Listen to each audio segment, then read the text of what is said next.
Dwayne, the dog guy. And I'm super lucky to have him here today. He's going to be sharing a bunch of different stuff with us about just kind of running his dog training business, his experience, working together, and all that fun stuff that we usually talk about. So, Dwayne, why don't you just kind of kick it off, man? Tell everyone who you are and how you got started as a trainer.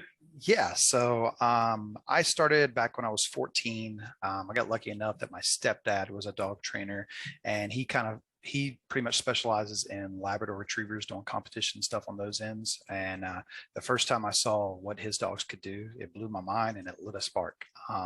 So I bought a puppy. He bought a puppy. I was like, I'm going to learn how to do it. I'm going to watch you. You coach me. And he was like, okay, well, while you're at school, because I was still like in high school, he's like, well, I'll work on this stuff while you're at school. I'm like, no, no, no, no. It's my dog. If I'm going to win, if I'm going to be successful, it's going to be because I put in the work. If I fail, it's because I didn't put in the work. Simple as that. And we kind of went head to head that season in our club and in, the AKC competitions. And I actually beat him out my first year of competitions. It was first and second, maybe they gave me a little bit because I was a new kid and, but the dogs, they were great dogs. One of the best dogs I've ever owned, honestly. So did that till I was about 18, 19. Then I got a call from a company who was looking for trainers who could do that style of training. But instead of finding ducks and working in the water, they wanted to find explosives out in Afghanistan, Iraq, and things like that. So wow. I was like, well, mind blown. I always wanted to be a Marine, but I screwed myself up medically. When I was younger, I broke an ankle and then herniated disc in my back. So I kind of cut that for me. And so this was my way of kind of giving back to the Marine Corps and then eventually the Army, British soldiers and things like that. So very cool. I was able to jump in there at 19 years old, where most of all of the trainers were well above me in age. And even some of the students I was teaching were either the same age as me or older than me. So we had to deal with that kind of structurally. And, I was immature, I was young, and I matured through doing those kind of things. I was able to help a lot of people, save a lot of lives and come home safe. And probably I'll never have anything in my life that's as rewarding as what I did back then. Yeah. From there, I switched different companies, started off with doing the same kind of thing. It was called the IDD program through the Marine Corps. That program went away. So then we jumped into the TED program for the Army. That kind of started going away. So then I switched over to the police working dog side, learned a lot about tracking, more about detection, apprehension work. And I was trying to be a sponge. Anything and everything that those companies offered, I wanted to soak it up and build my knowledge base. So I learned a lot about service animals, different off-leash techniques, whether it's with remote collars or without. Trained under some of what's considered the best trainers in the world, and it was great. The only reason I stopped doing that is because I had a family and it's constant travel. It's too much being gone. So dropped out of that, jumped into the gun dog world for about a year and a half, 2 years. You've done everything, man. Yeah, I love the gun dog world. Honestly, it's a passion of mine. I feel like I'm very good at it and very successful at it. But the revenue, it's just, if you are a sun up to sundown, like, it's not a Family Guy's game, in my opinion. It's traveling constantly. You got to have 20 dogs on your truck every day. And when you lose one dog, like, you're hurting because the training, the cost to train those type of dogs, you have to keep a dog for a really, really long time to get it to that level. So the cost per month and what is kind of low. You're going to get some really good revenue for each dog, but it's just going to be stretched. So it just wasn't working out. I wasn't good at bringing in the clients that I needed to really maintain that. The people I went into business with my family, worst decision in my life. I think we've all been there at one point or another. I highly recommend trying to separate family and business whenever you can. Even friends in business, it gets sticky quick. So, I did that for a couple of years, and then I got hooked up with a company called the Dog Wizard. So they are a pet obedience company. I think I probably had more experience than anybody on the team, but they had experience in exactly what they did, and they were really proficient with it. And I learned a lot being there. And it really taught me how to slow down and how to really make things black and white for a dog, and how to do lessons in home rather than just at my facility, how to really like shoot from the hip and do things on the fly, and how to adjust. And that was really great for me. Yeah. Worked for that company for about 2 years, and then another company I'm in around Greensboro, North Carolina now. They reached out to me and wanted me to run a location in Greensboro. So I was like, okay, he promised big numbers. I came into that company working 6 days a week, hustling as hard as I can, making huge sales. My first year working for that guy, I think I did $250,000 in sales, and that was solely me training dogs, doing board and trains, doing lessons, and it was 6 days a week. That's a good employee. $250,000, $250,000. Yeah, and that first year, I don't know, I think I might have hit 50,000 in my pocket, and I was doing all the work. It was at a facility, so somebody else took care of like the boarding side, the feeding, and the cleaning side. I just had to train dogs. So, I weighed it. I was like, it's not the end of the world, but it's nowhere near the numbers that I was promised. So going into the second year, I was like, hey, we need to make some adjustments. Some adjustments were made, but the whole point for me working for another company is to have that support system. If I've got a problem, I want to be able to reach out to you and you help me solve this problem. I don't want you to solve it for me, but I want help. If you're not going to help me, then what's the point of me working for somebody else? Because the dog training industry is on fire. I can't keep up. Every company I've worked for the most part, we can't keep up. People are investing in their dogs, and it's just one of those industries that's booming right now. And I love your story, man. I mean, you've done so many different things in the dog training space, but also something that I've found really, one of the reasons my job has been super easy when it comes to working with you is because of all this prior experience that you have. And especially working for a company like the Dog Wizard, which it seems like they gave you a really, really good framework to work within. I think there's a lot of trainers out there that, they just go right off on their own, right? And they don't have any experience working for another corporate company. And I know there's drawbacks, there's pluses and minuses to everything, right? Yeah. But when you do see like how a big operation runs and how they get dogs and how they optimize the time and how they do sales and sell high ticket programs, it kind of gives you an idea of what you're going to do with your business and what things you're not going to do. And so you had all this experience coming into, working with me. And so that way, when it was really just getting you more leads, giving you more opportunity, you were really pretty easily able to close a lot of these people that were coming in. I'm gonna lock my door. My family just got home. And, to keep them from blowing in on us. Bring them into the conversation. So I finally, honestly, I think I was scared to run my own business for the longest time. I could have jumped and done it at any point in my life, but there were a lot of things within the business that I didn't think I was ready for. It's not as easy as just good training dogs, unfortunately.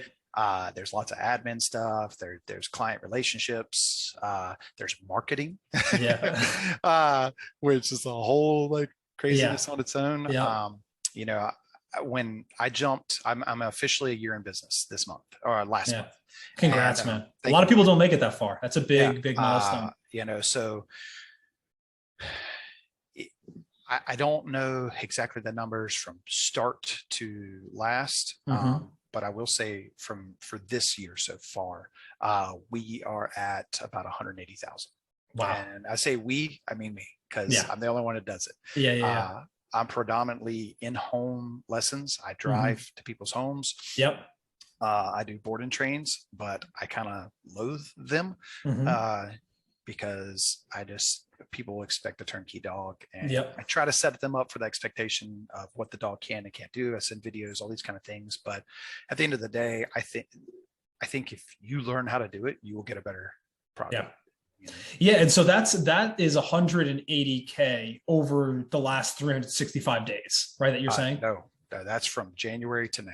That's from January to now. Okay. So that's not even a full calendar year in business. So, Wow, pretty wild, man.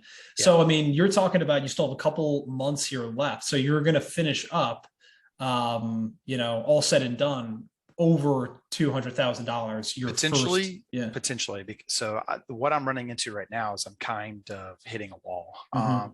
because I do sell pretty well. Mm-hmm. I'm kind of booked out for the year. So like I've Mm-hmm. got a couple slots in December, and I just opened up a group class in December to try Cool. to, revenue wise, I'm not going to really earn any more revenue, but I'll be able to help more people.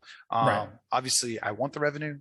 I like making money, but at the end of the day, I think one of the things that I have to stay true Yeah. to, and my core values are, I'm a dog trainer because I can help people, because Right. I can take these animals that people got and they're like, this dog's ruining my life, and I could flip it around and make it a part of the family. Like, Yeah. two pooches in the back, just kick back and relaxing, Yeah. instead of bouncing off the walls. Like, let's teach them to be couch potatoes, because that's what most people want. Yeah.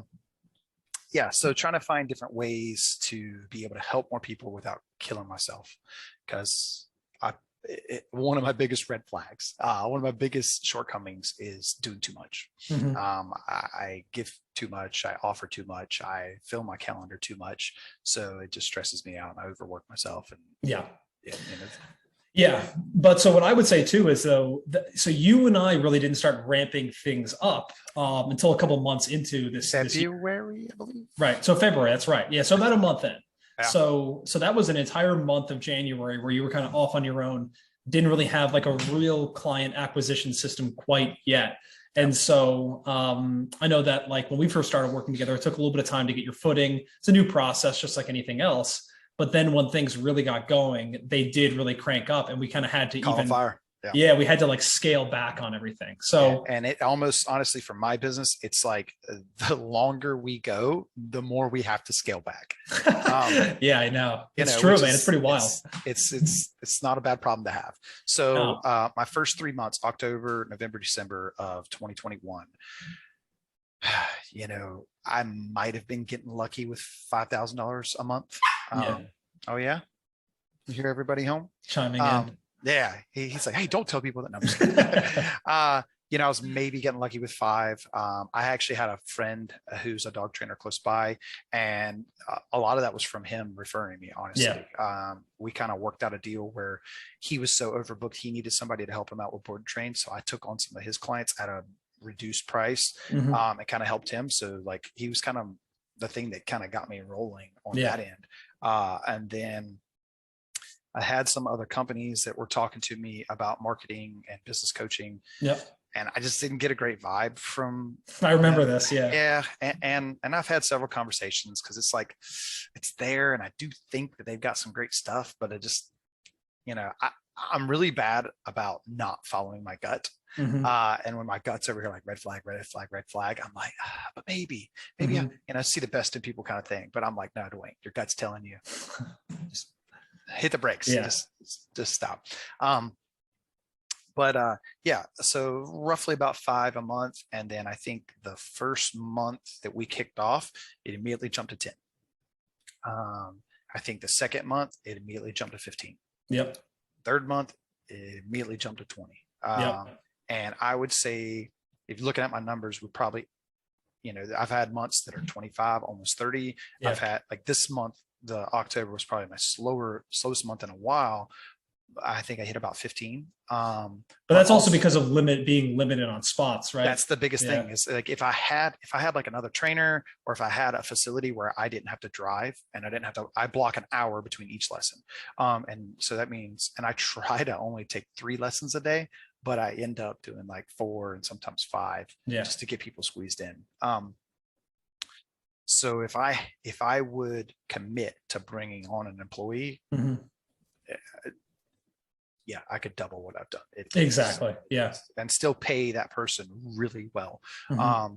And Kevin and I have had some conversations about this, and I had a trainer in mind, and the trainer's interested, but I didn't feel quite enough ambition, like mm-hmm. go getting, and I'm not going to spoon feed anybody. So right. Like, if you want it, show me you want it. Let's push together. Right. I will help you until I'm blue in the face. But if you're not willing to help yourself and show a little bit of ambition, I don't want to babysit. And with this kind of company, because I've worked with different companies and who had multiple trainers, I know how bad it can happen. Something can happen. I know the good, and I know the liability. I'm just not ready for that.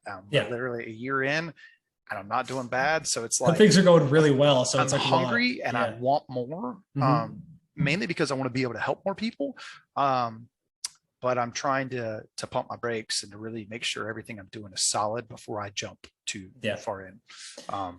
I think everything in life, it's like we've talked about a couple different things here. It's all about finding the right fit and the right match for you, right? So you were using the example of like, we ended up being a really good fit for each other when we kind of connected. And you were like, hey, I trust what you're doing here. I trust what you're saying here. And it's really kind of worked out. But, sometimes there's just certain personality types that are good for you. I may not be the best fit for everybody, and it's funny you say that. So like when Kevin first was like, hey, we're going to do X, Y, Z, I'm like, I don't really like that. Like I've seen that before and I would rather do this. And he's like, just trust the process. Like, okay.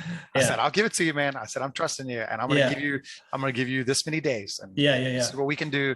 And I sat back, and even though like my judgment was like, oh, I really like to do it this way, I trust the process and the process works. We talked about adjusting some things. But again, we're kind of at the point where if it ain't broke, don't fix it kind of thing. And we have some cool stuff coming. Like we got some optimization kind of stuff for sure. But yeah, I mean, it's been really successful to me. I've talked to several friends about him. I actually have a few friends that I know of that are communicating with him. And I had a friend that was like, hey man, 30 days in or whatever. He's like, it's not really getting what I said. Listen, I said, you have to make that decision on your own. I said, but every marketing person I've ever talked to is like, what you do today will not affect you tomorrow. It needs, sorry, my camera's moving. You really need 60 to 90 days to really see that true turnover. So I made it a picture in my mind that I was going to give it 90 days. And I honestly, I didn't have the revenue to spend. I had a little bit of savings, but I was taking a risk, but I felt like, big risk, big reward. Exactly. And it paid off. So, I mean, I think that's ROI. That's the whole thing. And I was like, well, we might be looking at this, but all it takes is this to get it back. And then everything on top of it is so. Yeah, I think that's a really, really powerful way to look at it because, it's like the age-old saying that Rome wasn't built in a day. And having expectations that somebody's going to be a superhero and there's going to be something that's plugged into your business and it's going to come and save the day is kind of wishful thinking a lot of the time, right? So sometimes that happens. Sometimes we have businesses that come in to work with us, and this person is super hungry. They have everything. They have nothing but time. And I mean, you're going to get some immediate growth. Like you added a couple $1,000 to your business in the first month, and then it's compounding, right? It keeps growing. So I think that's a really, really true way to look at it. It's like what you do today won't necessarily affect you tomorrow because you start getting leads coming in, but like you set up consultations, for instance, right? Those consultations may not happen for a week or 10 days. Right. So then you're not seeing that. Maybe there's certain people that aren't ready to commit right on the spot, but then they commit 3 days later. Right. So all of a sudden you're 2 weeks out from when you first started. So it may not necessarily be happening overnight, but it is a really good way to look at it. It's like commit to something, right? You wouldn't expect your clients, for instance, with dog training to be like, hey, fix all my problems. And you get a couple days here. Right. You'd be like, yeah, this is not the ideal client that I want. But if you get somebody who's like, hey, I understand this is going to take time. I'm willing to do the time and the investment and stuff like that. Those are the people that always end up getting the best results on the back end. And it's the same thing with this. Like the longer, you can kind of stay in it and be like, okay, as long as I can make it profitable the first month. And again, some people are going to go gangbusters the first month, right? But it's just an investment, just like anything else in your business. Now, I will also say that I've worked for businesses that put all their eggs in one basket and it crashed and burned.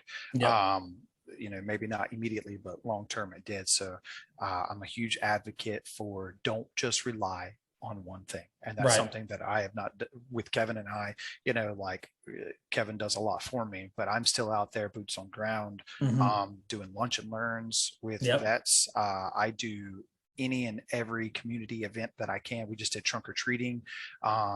and it takes nothing but time. Yeah. You might have a little entry fee, but I literally standing out there in a cat in a hat costume a couple of days ago with two of my dogs. Well, this is a training dog back here, and then my dog with her. Two of my dogs literally just sitting on chairs, and people are walking back. Oh my God, the dog's so good. I wish my dog. Oh, it can't be. Here's a card. Exactly. Oh, what do you mean? I'm a dog trainer. That's why and then all of a sudden I call my dog down. I do a couple of tricks, heel, walk around, sit, stay down, place, whatever. And they're like, I'm like, yeah, give me a call. You set here on the back of my card, there's a QR code, scan it. They'll set you up for a phone consultation. It's free. I'll talk to you next week. And they're like, check. Everybody's like, oh, we've been looking for a dog trainer. And when I wear my shirts in public, I've got a dog trainer across the back of my shoulder. Best marketing thing in the world. Best marketing thing in the world. Oh my God. Agree more. Yeah. And if you are not wearing a shirt that says dog trainer on it where people can black and white see it, then you're missing out, because I can be out at dinner. I can be at the soccer game with my kids. I can be, whatever. And people, hey, I know you're busy. I hate to bother you, but I saw your shirt. Do you have a card? Yeah, I do. Here you go. Boom. And sometimes people don't call, but guess what? They might not have a dog. But all the time I have people who are like, oh, my sister's dogs, they're horrible. I need to give you their card. And they might call, they might not, but I truly believe in organic sales. So like I'm constantly in the public trying to do organic. I do pack walks on the weekend, and people just like jaws are dropped, like watching me and a pack of, whether it's 3 dogs or 15 dogs walk by. They're like, oh my God. I'm like, here's a card. Here's a card. Absolutely, man. Yeah. I mean, for anybody who's listening to this right now, I just want to make this like very clear. What Dewayne is saying right now is absolute gold, right? I think a lot of times people think that there's like a secret sauce or something that they don't have access to that other dog trainers do. Right. And that's what is the difference between like allowing this person to be successful and the reason that you may not be as successful as you want to be. But a lot of times it's not about doing crazy, big, like insane marketing strategies. It's about doing the fundamentals right. And so if in your free time, right, which is a whole different conversation, if you feel like you don't have free time, if you feel like you don't have free time, intentionally blocking off hours to go and do stuff like this, right? But getting out there in front of people with a t-shirt that just says dog trainer on it.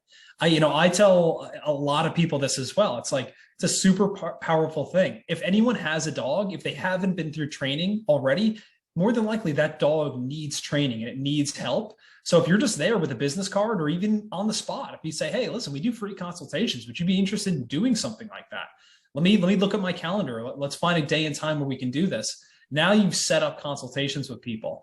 And this is kind of like gasoline, pouring gasoline on top of a fire that's already lit in your business when it comes to other things like paid advertising, like search engine optimization, like Facebook marketing, social media marketing, all these different things. So they all work in harmony together, and just relying on one thing, I think, is a little bit of a losing proposition. Are you pulling up the ad here that we were talking about? Yeah, if I can find it real quick. Yeah. So like, these are some other things that I've done recently. Honestly, the ROI isn't there yet. But it's a way to kind of get connected to the community. So I've gotten recently in a few magazines, which again, it's kind of cool. I'm not going to lie. Like the first time I got one, I was like, I'm in a freaking magazine. Like, yeah. How badass is that? Again, it's a paid thing, and go figure, I won't be able to find it right now. But these are little things to like kind of capture my community. Find it. That's the way it goes. Yeah. So you're a one magazine, and the next stop Forbes, billionaires under 50, awesome. Right? Like, yeah. So there we go. So simple little ad. It's just got a picture of my dogs and a client dog. We went on vacation, took a cute little picture. Boom, there's my QR code, my numbers, what I offer. And I'm in 2 magazines right now, and in a local like little coupon book. At the end of the day, it's not that expensive. I doubt that I'll do the O. Henry one again. But there's the other 2 I probably will. It's just trying different things. I mean, just kind of seeing what's happening. I probably get more from my lunch and learns with my vets. I have one vet that they have probably sent me so many dogs. It's not even funny. Like Mhm. I keep cards there. I keep pamphlets there. I just recently ordered pins with my information on it, my leashes. Uh, every leash that I give a client has my name and my phone number on it. Wow. Because Yeah. guess what? I have clients out and about. "Oh, I don't remember his number. Da, da, da. Oh, look, my leash. Bam, right there. Mm. People are like, hey, I saw your client in this place that, he gave me your number off your leash. If you're not putting your information on every single thing that client gets, like you're missing Yeah. out. Absolutely. Yeah. You know, Brand is yeah, branding, yeah. So, Yeah. So I'd love to kind of just go back for a second here. So yeah. I remember the conversation that we first had when we first started working together, which was like you were very plain and simple. You were looking for more business, right? You were ready to kind of start ramping things up, and so you had a couple different avenues that you could go down. You had a couple different ways that you could go, but our primary offer is Google Ads, Mhm. right? So for a guy like you that was already kind of starting to get a little bit busier, there's different ways that you can go, right? Some people, they teach different strategies to draw up business, but the thing that we love about Google Ads is that it's kind of an automated process for you, right? So you don't necessarily need to go out and find these leads, but people are just coming to you, calling you. And as long as you can kind of answer your calls or get back to people quickly and set consultations, that really is the recipe for success. Yeah, don't be like me with 56 Notifications right now here. that Yeah. I gotta get back to. Yeah. Well, this is another thing that we're going to be working here, Yeah. together on shortly, right? It's like having an automation in place to kind of help you nurture all this stuff. And so we'll get more into that. But why don't you just do me a favor, Dwayne? Like walk everybody through like what from the time that the leads were coming in to like the time that you were setting consultations. How do you kind of handle that? Like the first phone call, like through like conducting consultations. Yeah. So I do things. So when Kevin and I first got together, let me take a step back. Okay. I think in-person evals are great. Mm-hmm. I think if you want to learn how to be a salesperson and you want to learn how to show people right then and there, in-person evaluations, consultations, whatever you want to call them, Yeah. are the way to go. Right. I have kind of, I don't know if it's evolved from that or just stepped away from that. Mm-hmm. A lot of it's just time. Yeah. Time and ROI, et cetera. My time is limited. So Mm-hmm. for me, I've stepped away from that and I do free phone consultations. And then if a client, so let's this different piece, right? Yeah. So I probably get 85 to 90% of my leads from Google. Mm-hmm. And I get a lot from my vets, I get a lot from local stuff, but I'm sure I could go through my contracts and really see it. But I would probably say the majority of it is from Google. In today's age, everybody Googles something when they need it. Yeah. Your vet could have told you 3 weeks ago, you don't remember, Google. I've had past clients from different businesses all over the North Carolina who have found me through Google. Yep. So I think Google's where you should put a lot of your energy in, absolutely. my personal opinion. But how everything works for me is through the Google ads, it either comes in directly as a phone call or it comes in as what's that called? Like a contact form? Like contact form, right? So if I'm able to answer the phone, I try to answer it. Even if I'm in the middle of a lesson, I'm trying to be like, hey, it's Dwayne the dog out. I'm actually in a lesson right now. Can I send you a link to book a phone consultation? Yep. Yeah, great. I said, perfect. Thank you so much. Sorry for the inconvenience. Boom. Instantly. Exactly. Click my link, pop it in there, and I get an email notification about 3 seconds later. Boom. Phone consultation booked. Beautiful. I'm sure that's not the best, but at least I answered the phone. Yeah, absolutely. And even if I don't get to answer the phone, I'll try to, as quick as possible, shoot a link and be like, hey, this is Dwayne the dog guy. Sorry I missed your call. Here's a link to my phone consultation. That way we can both be available and we can chat about what your problems are. Yep. Well, let me just touch on that real quick. I think that is beautiful and something that I've been talking to a lot of people about recently. So I break it down into, there's really 2 components to sales, right? There's going to be the first part, which is the less glamorous part that people don't want to talk about, which is appointment setting. right? It all comes down to like, what is that initial phone call? How does that initial point of contact work, right? And that's all, in my opinion, about setting up the second conversation, whether that's an in-person eval or a phone consultation. But that's a real art form in and of itself, right? A lot of times people take it for granted and they just go, oh, I'm getting leads coming in, let me try and sell them. It's really not the best way to do it. Get the lead coming in and set them up for like a scenario where you can really spend the time to talk to them and not have a 5-minute conversation where you're going to say to them at the end of it within 5 minutes, oh yeah, and by the way, it costs $2,500, because you're going to get so many people that walk away from that. And so many people call you like while they're doing other crap. Yeah. And they're just like, well, I wasn't really expecting you to answer the phone right now. Like, okay, yeah, perfect. You don't have time. That's fine. Here's a link. Bam. Mm-hmm. I am an advocate for having a system in place that books your appointments. Yes, exactly. Just the admin side of scheduling is probably one of the hardest things. Exactly.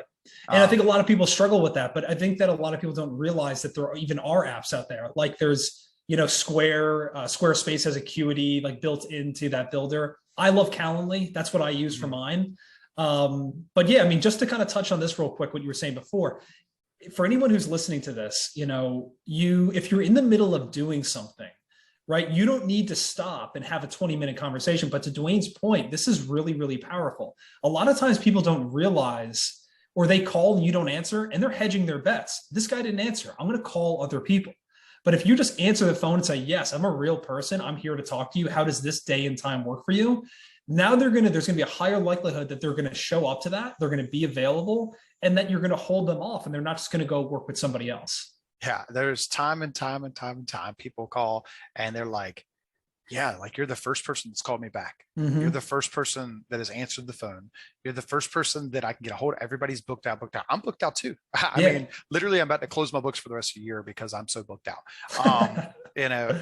But I answer the phone still.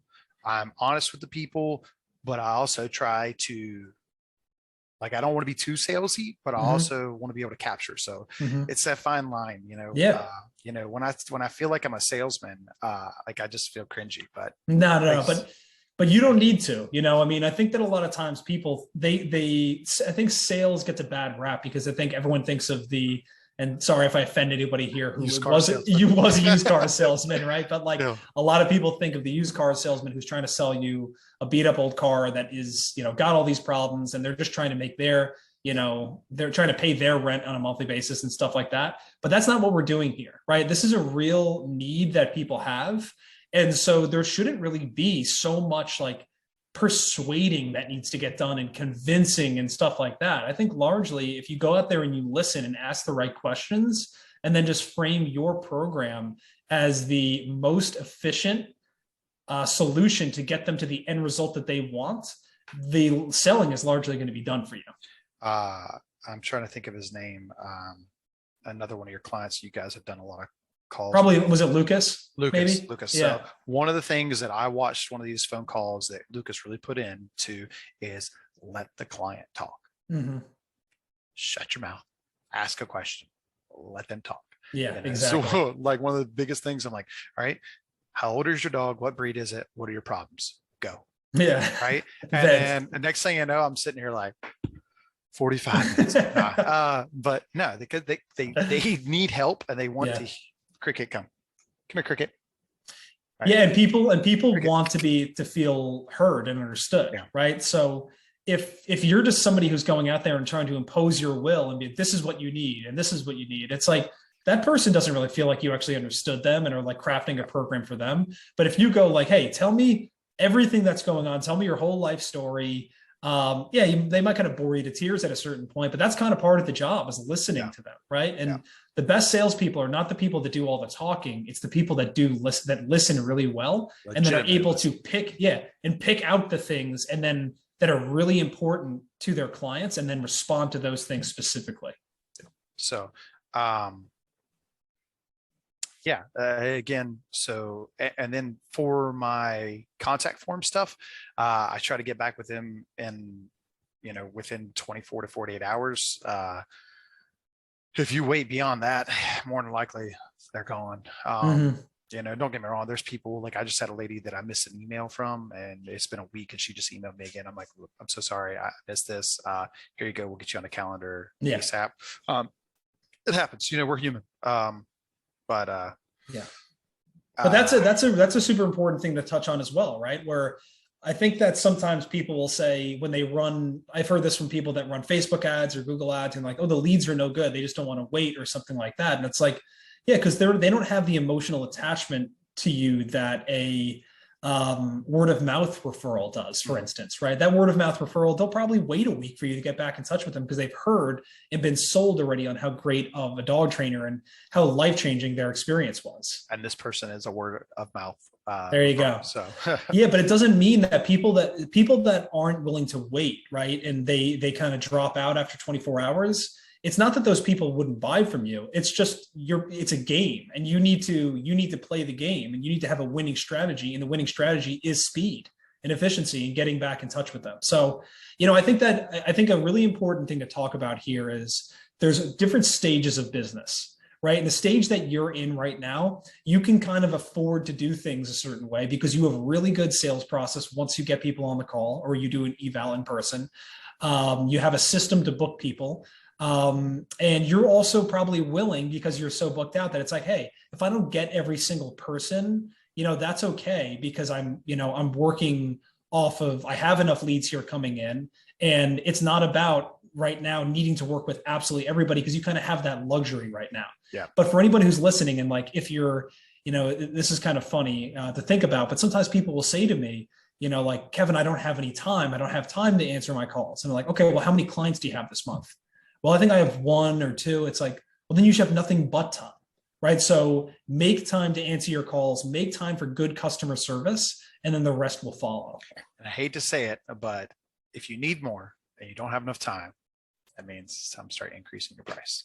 Yeah, exactly. Yeah, that's really indicative of a price increase. It's I think a price increase is one of the hardest things for me to do. Mm-hmm. And every time I've done it, no matter, and this is with other companies and my own company, like I cringe when I do it.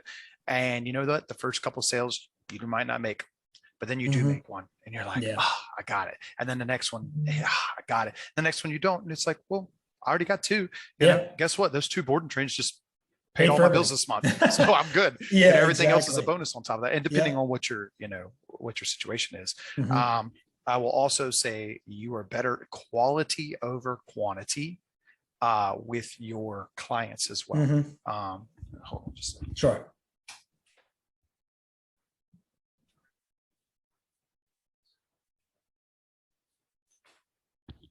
Sorry, guys. Yeah, no, it's totally fine, man. Yeah, I mean, it's so true. Quality over quantity. And that's, I think a lot of dog trainers are doing it the other way around, where it's like, especially if you're selling, $50, individual lessons and stuff like that. I mean, when you do the numbers on that, I mean, this is a good exercise that I do with a lot of people on sales calls. When they give me those numbers, it's like, just do the math. I mean, if you look at how much money you want to make on a monthly basis, right? Divide it by whatever you're charging per individual lesson right now, and get the number of lessons that you would actually need to do and how many clients you would need to get to do that, and just be realistic with yourself and go like, it's not reasonable for me to think I'm going to work with 50 clients this month. There's no time to do that. It's just impossible, right? You're one person.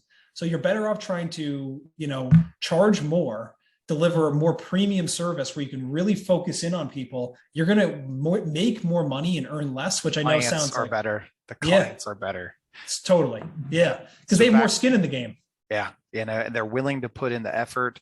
Now, don't get me wrong. Sometimes you get like some entitled clients, but that's with any price point. Yeah. But when you go for quality, it's so much better. Game changer. Yeah, totally, man. That was I will say, coming from like the gun dog world to the pet dog world, that was one of my hardest transitions. So when I was a gun dog trainer, we had went up in price for board and trains. That's a different world, but $600 for a month dog boarding at my kennel. Wow. And I paid for food, and that's like 6 days a week. And that's what I'm saying. And then like when I transitioned over to the Dog Wizard, I don't remember what our prices were when I first transitioned over, but I was like, whoa, like you're doing a 2-week board and train? You can't Yeah. get nothing done in 2 weeks. Well, when you only have one dog, you get a lot done. Yeah, You got 20 exactly. dogs. Yeah, it's hard to get anything done. But when all you have to do is worry about that one dog, I can make him a rock star in 2 weeks for Yeah. sure. And some people aren't comfortable with 2 weeks, 3 weeks, whatever you can find. But I will say that if you're not condensing, then you're missing out. Yeah, 100%. I'd rather have one good quality board and train than worry about 15 place. Exactly. Yeah, I couldn't agree more. Yeah. Yeah. So what I'd love to do is kind of just, I know we talked a little bit about this before, but so once we kind of got the system plugged in, you were able to just get yourself more opportunity, right? And that opportunity just equaled out to increasing your business 10, 15, 20, $25,000 a month, right? And so I think that where you are now is a different place than you were in even 4 or 5 months ago, right? Yeah, I would say probably about the middle of the year. I don't know. I'd have to look, but I'd say once we started about month 4 is when I really hit and like, well, I won't say plateau, like we climbed, and then I got to a comfortable space that I felt really good at revenue and work wise. And that's when we really started dialing down. I'm like, all right, I just need to maintain this and I'll be great. Yeah. And then it's like, it just kept going. They just kept coming. I'm like, okay, I don't know what to do. And we've had a lot of conversations about bringing in other people and expanding, but, I feel like within the first 30 days, I did see turnover. It wasn't on fire. It wasn't. And I was kind of like, oh man, did I make the right decision? I don't know. And then month 2, I'm like, okay, here we are. Yeah. This is going. Month 3, I'm like, okay. Right. Yeah, month 4, exactly. I'm like, here we are, baby. Like we've made it. Yeah. But in that time though, there was a period of time where you were doing in-person consults, and now you've moved entirely to over the phone, right? Unless there's some like special circumstance or something like that. I will do an in-person, but I charge the client. Okay. Yep. So the reason why I did that is because I probably had 2 or 3 in-person evals, consultations, whatever you want to call them, where I drove out to the client. I spent 45 minutes driving there. I talked too much. So an hour there and then 45 minutes home. And it's like, I just wasted 2.5 hours of my time and got nothing out of it. So I was like, you know what? I quit. I'm not doing it. If they want me there, they will pay me. Now, what I do is I say, hey, look, this is the cost. If you sign up for a program, I will apply that cost to the program. Right. It's not wasting my time. If you don't apply for the program, that's your cost. I'll give you what I can give you in that time. Have a good day. You're happy, I'm happy. So then it takes the risk away from you and puts it on the client's shoulders. So either they're like, you know what, I'm committed and I'm putting something in this fight, or they're like, okay, it's fine. And so you're getting something out of it. Yeah. If you can't commit to one single thing, then more than likely, in my opinion, you're not going to commit to what you need to make this successful anyways. Right. You're not the client I need. Right. But I mean, but at the same time, like it's important to note, I think, that you were signing on a lot of people through those consultations as well. It's not like you were going on 50 consultations and nobody was saying yes. You were signing people up during that time as well. So for me, I cut the in-person consultations pretty quick, I would say. For other people, before I started my own business, I was in a facility and all we did was in-person consultations. And right. And I do think that there's a merit to that. 1,000%. Yeah. And you have to know how to talk to people and how to ask the right questions without seeing the dog too, because especially a younger trainer, you need to go see that dog, because what that client's going to tell you and what's reality, if you're not prepared for it, it's going to kick you in the butt. So I think you need some major confidence in your abilities and what you've done over your career before you can start just doing over the phones, in my personal opinion. No, I totally agree. I mean, I think that it's all about the experience that you have in your life, right? If you can't sell people face to face, you're going to have an even harder time selling them over the phone. So you've had all this experience. Sell it face to face, then you're not going to be able to train their dog face to face. Yeah, and that relationship's going to go. Yeah, exactly, man. Yeah. Yeah, so I think that what it really comes down to is like it's experience, right? And so like at a certain point, it was also a time trade-off for you. So, but I'm obviously a big fan, right? When it comes to for trainers, if you are struggling to get out there and do in-person consultations, because at the very least, it's going to be a great learning experience for you as well. Yeah, I think it's great to learn lots of different things. Yeah. Be proactive about clients meeting you at the door with their dogs so you don't Yep. get bit. Because people open that door, here comes Fido. Yeah, exactly. Next thing you know, you got holes in your leg. So being Yep. able to call them when you get there, hey, I'm here. Dog needs to be in a crate on a leash in another room before I walk in that door. Set yourself up for success, safety wise. But you lead. You don't wait for them to react. You have to be proactive on everything. And that shows your experience right off the bat. And people are like, oh man, I never thought about that. It's like, yeah. So yeah, I like doing this kind of experience stuff. Yeah, totally. Well, let's do this. So, I don't want to keep you all day today because I know that you have other things that you got to get to. But something I always kind of like to wrap up all these conversations with is, I think that as entrepreneurs and business owners, we can get so focused on the problems that we have now today, right? And as your business grows and scales, you create new problems for yourself. And the problems that you have today were the problems that you had a year ago, right? But if you could kind of put yourself back in the shoes that you were in when you first got started, or if somebody was, in that position now that you were in a year ago, what's the advice that you would give to that person? I tell you, I'm glad I made the decision. I don't know what the thing was that finally pushed me to make it. But there's no way I would be as successful as I am in this moment if I would not have went through with this. I'm sure I would have found something, it would have worked out. But without Kevin helping me, I'd have been stuck and struggling, and I would not be as successful as I am. Even little questions, I call him and he walks me through what he would do. I think the biggest thing that you have to do is that ROI. You have to think about, all right, this is the cost. What do I need to do to at least break even on that? And what is the potential of success here? Right. I know a lot of people that he's worked with, and I know their success.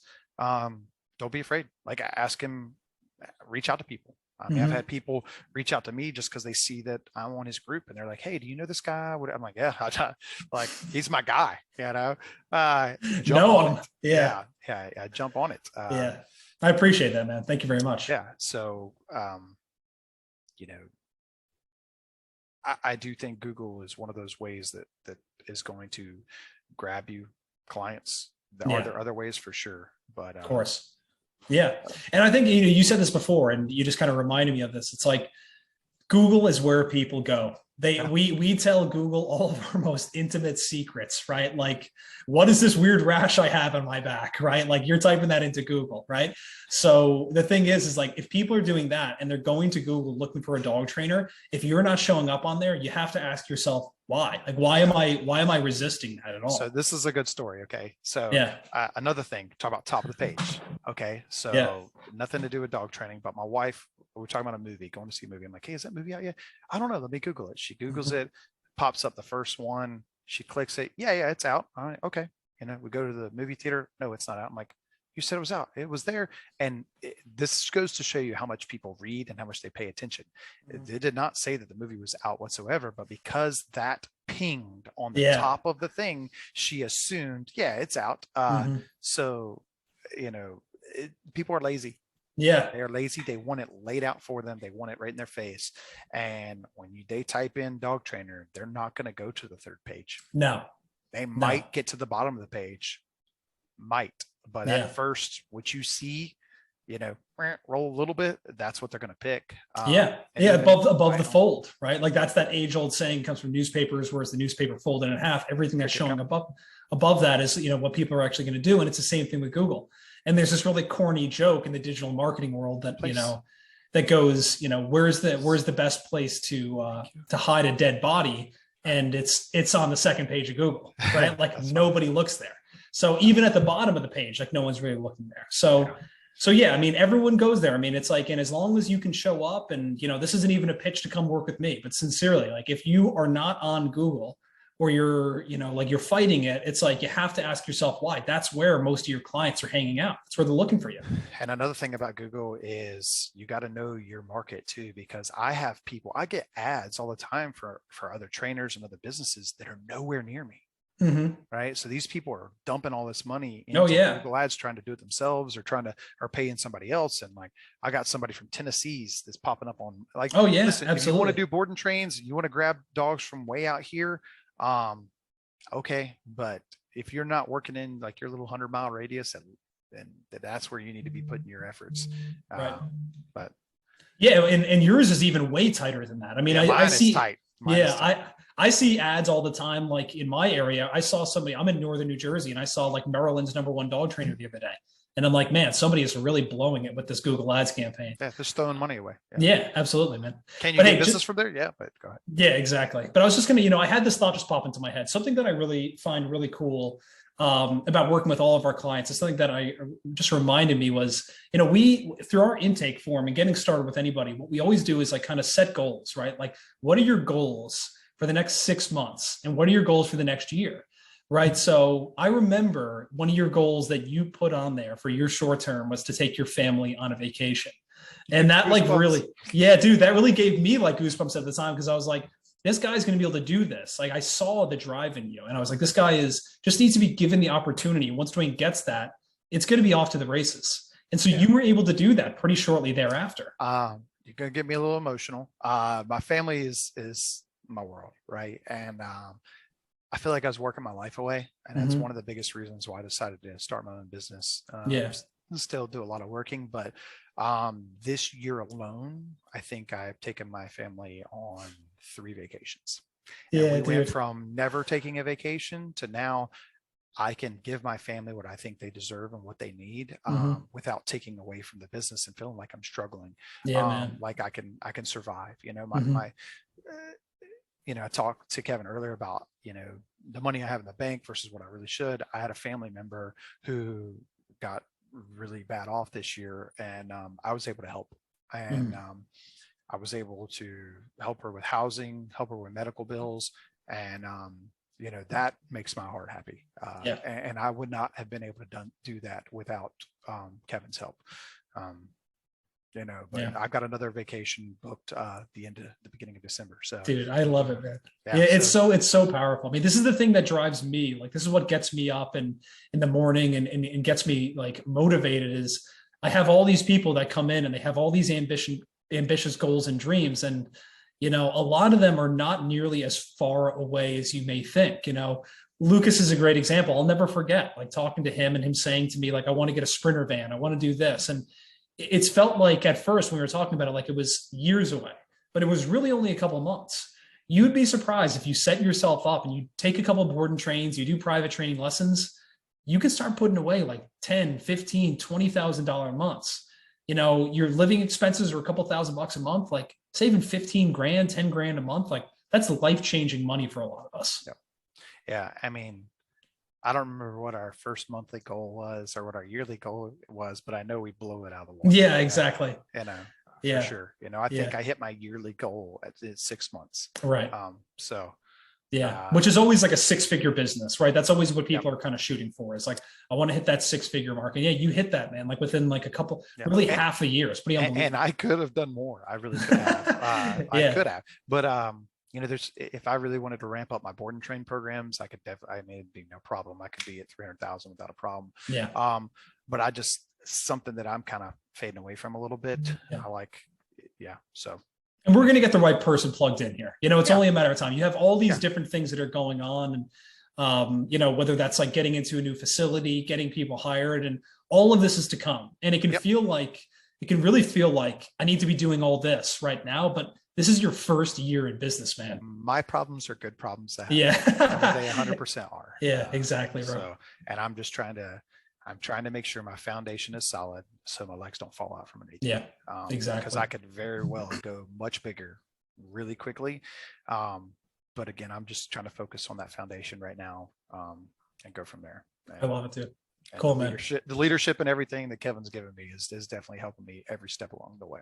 Yeah, I appreciate that, man. Well, it's been a pleasure working with you. I mean, you make my life very easy. It's like you're a great client. It's like, hey, I have this question. We come up with a solution and you implement it. And that's one of the biggest recipes to success is just kind of speed and implementation and doing the little things right every day. So listen, man, I appreciate you taking out the time to talk with me today. I hope this helps somebody. I'm sure it will. But just kind of wrap things up here. Is there anything else that like you'd love to kind of like share or anything like that or plug or anything? Oh man, I don't know off the top of my head, honestly. You guys, you can follow me. I'm not big on social media. I wish I was a little bit better at it. But going back to that kind of Google thing, I've never searched on Facebook to find something I needed. I've never searched on Instagram to find something I needed. Have I followed somebody and watched their stuff and like because I've seen them 1,000 times, like I kind of go that way for sure. And that's a different style of marketing. But when I need something, I go to Google. Exactly. And that's where I think 90% of people go. But yeah. And you just hit on I'll finish with this. You just hit exactly why we really push Google ads above anything else is because of the intent, right? Yeah. People are looking for a dog trainer. You're not disrupting them with your marketing on social media and being like, hey, look at this cool thing I have over here. Would you be interested in this? They're already interested in it. They're coming to you looking for your help. Yeah. So. Yeah. All right, Dwayne. Well, listen, man, we'll wrap it up here. I appreciate it. We'll talk soon. Okay. Yes, sir. You too. All right, bud.